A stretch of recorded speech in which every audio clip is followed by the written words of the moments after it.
নমস্কাৰ, welcome to my YouTube channel. আজি আপোনালোকলৈ আনিছোঁ এটি নতুন ৰেচিপি। যদি ৰেচিপিটো চাই ভাল লাগে তেতিয়া লাইক, কমেণ্ট, শ্বেয়াৰ আৰু ছাবস্ক্ৰাইব কৰিব। লগতে বেল আইকনটো বজাব নাপাহৰিব। আহক আমি ভিডিঅ'টো আৰম্ভ কৰোঁ। আজি আপোনালোকলৈ আনিছোঁ আলু পৰঠাৰ ৰেচিপি। আহক আমি ভিডিঅ'টো আৰম্ভ কৰোঁ। ইয়াত মই ময়দাৰ 2 কাপ লৈ লৈছোঁ। ইয়াত অকণমান নিমখ আৰু অকণমান ৰিফাইন অইল মই দি দিছোঁ আৰু এইখিনি মই ভালদৰে মিক্স কৰি ল'ম। মোৰ মিক্স কৰা হৈ গৈছে। অকণমান পানীৰে মই ধুনীয়াকৈ মাৰি ল'ম, যাতে অকণমান পানীৰে মাৰিব, যাতে আটাখিনি পনীয়া হৈ নাযায়। মই অকণমান পানীৰে মই মাৰি লৈছোঁ।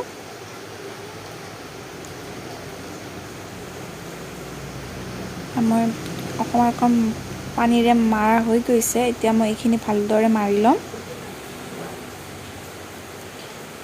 আৰু আটাখিনি যাতে বেছি পনীয়াও নহয় আৰু বেছি টানো নহয়, মিডিয়ামত ৰাখিব। মোৰ ধুনীয়াকৈ আটাখিনি মৰা হৈ গৈছে।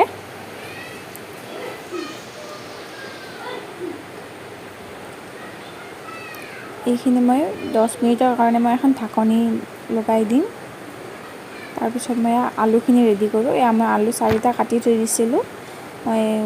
মই কুকাৰত হুইচেল মাৰিব দি দিছোঁ। 4-5টা হুইচেল আহিলে হৈ যাব। এতিয়া মই গেছটো অন কৰি দিছোঁ আৰু 4-5টা হুইচেল আহি গৈছে, মোৰ অলৰেডি হৈ গৈছে।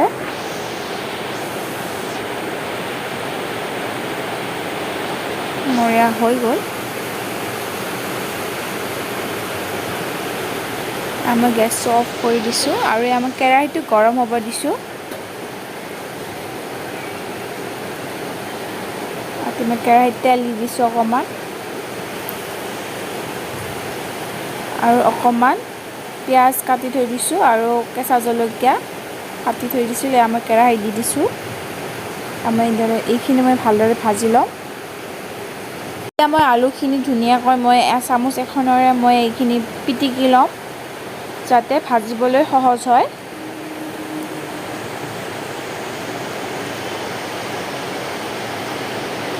ধুনীয়াকৈ মই এনেদৰে চামুচ এখনেৰে মই ধুনীয়াকৈ এনেকৈ পিটিকি লৈ লৈছোঁ। এনেদৰে মই ভাঙি ল'ম আৰু ধুনীয়াকৈ ভাঙি লোৱা হৈ গৈছে, পিটিকা হৈ গৈছে মোৰ। এতিয়া মই এইখিনি ইয়াতে মই অকণমান হালধি গুড়ি, জিৰা গুড়ি,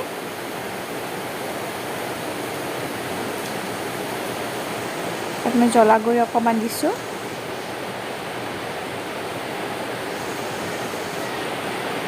ধুনীয়াকৈ দিছোঁ আৰু মই আলুখিনি ইয়াত মই দি দিম।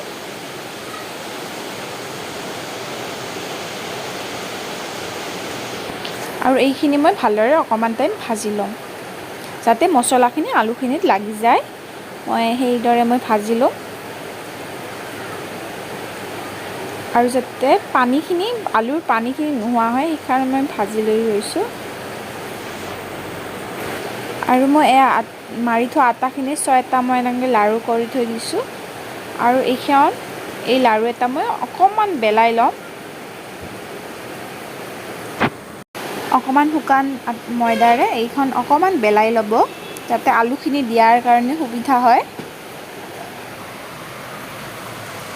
অকণমান বেলাই ল'ব, এনেদৰে বেলাই ল'ব। তাৰপিছত ইয়াত অকণমান আলু দিব। খুব বেছি পৰিমাণে আলু নিদিব, কাৰণ খুব বেছি পৰিমাণে আলু দিলে ৰুটিখন হয়তো বহুত বেছি ফাটি যাব পাৰে। এনেদৰে মুঠি মাৰি এনেদৰে আৰু এটা গোলৰ শ্বেপ দিব।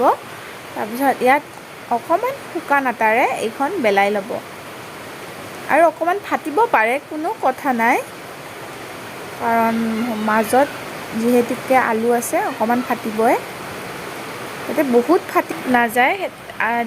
লাহে লাহে বেলাব। মোৰ হৈ গৈছে বেলোৱা, দেখিছে মোৰ অকণমান ফাটিছে, খুব বেছি ফাটি যোৱা নাই। আৰু মই কেৰাহীটো গৰম হ'ব দিছোঁ আৰু ইয়াত মই ৰিফাইন অইল অকণমান দি দিছোঁ আৰু ৰিফাইন অইলখিনি মই আলু পৰঠাখন মই এনেদৰে দি দিছোঁ। এনেদৰে ৰিফাইন অইলখিনি লগাৰ কাৰণে মই এনেদৰে ধুনীয়াকৈ লাৰি দিছোঁ।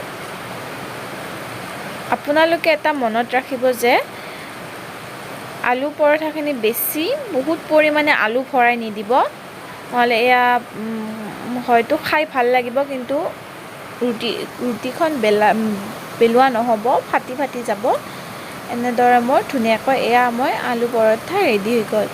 আৰু এনেদৰে মই আন কেইখনো মই এইদৰে বনাই ল'ম। দেখিছে অকণমান ফুলি ফুলি আহিছে। এনেদৰে মই বাকীকেইখিনি বনাই ল'লোঁ। আৰু মোৰ এই আলু পৰঠা ৰেডি হৈ গ'ল। ইয়াত মই অকণমান বাটাৰ দি দিছোঁ, আপোনালোকে ঘিউ দিব পাৰে। আৰু ইয়াত চাটনিৰ লগত খাব খুব বেছি টেষ্টি লাগে। এনেদৰে ট্ৰাই কৰিব, খাই খুব বেছি ভাল লাগে। আৰু যদি ভিডিঅ'টো চাই ভাল পালে তেতিয়াহ'লে লাইক, কমেণ্ট, শ্বেয়াৰ আৰু ছাবস্ক্ৰাইব কৰিব নাপাহৰিব। আৰু লগতে বেল আইকনটো বজাই দিব। ধন্যবাদ।